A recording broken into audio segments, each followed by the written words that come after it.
Traditional, sabihan mamaya.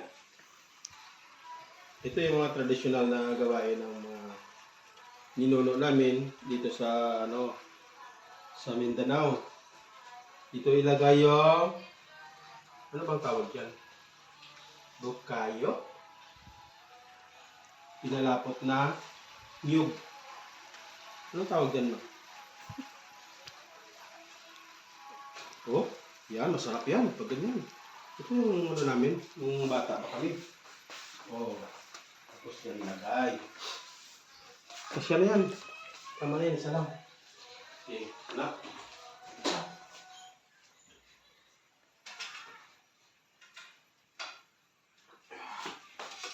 Dito ko ilagay, tapos i-transfer ko doon sa dahon ng saging. Dahon ng kawayan pala.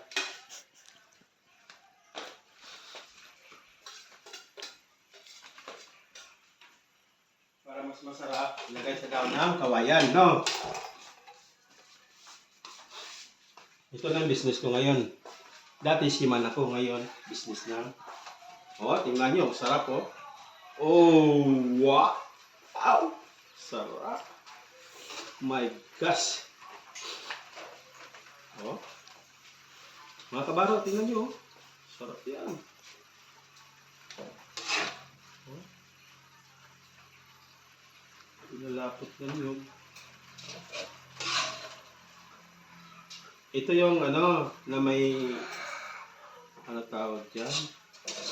May kamatis, sibuyas, bawang, at ingredients nito at saka yung paminta. Takol. Ketchup. Para ganito ang forma.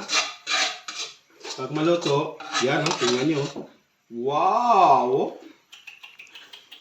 Yummy!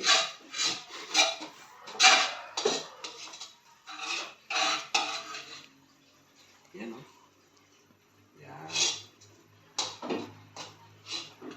Grabe siya magtingog yun ang kalaha. Pinap.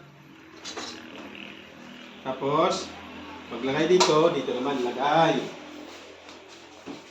Kailangan mo na ito para maliwanag. Tapos, padali doon, lipat dito. Sige, ganyan, no?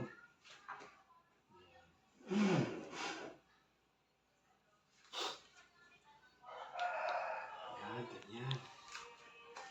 Tapos, bukas ng umaga, ito na. Sarap na to, mga kaibigan. Punta lang dito kung sinong gusto. Kumain. Ito sa bahay. Punta lang kayo. Mga friend. Relatives. Punta kayo dito. Oh. Hindi ko binibinta to.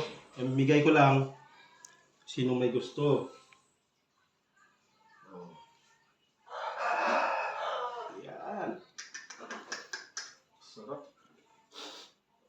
Ay, gilak.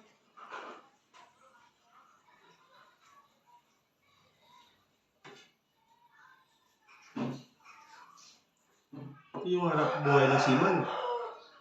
Oh.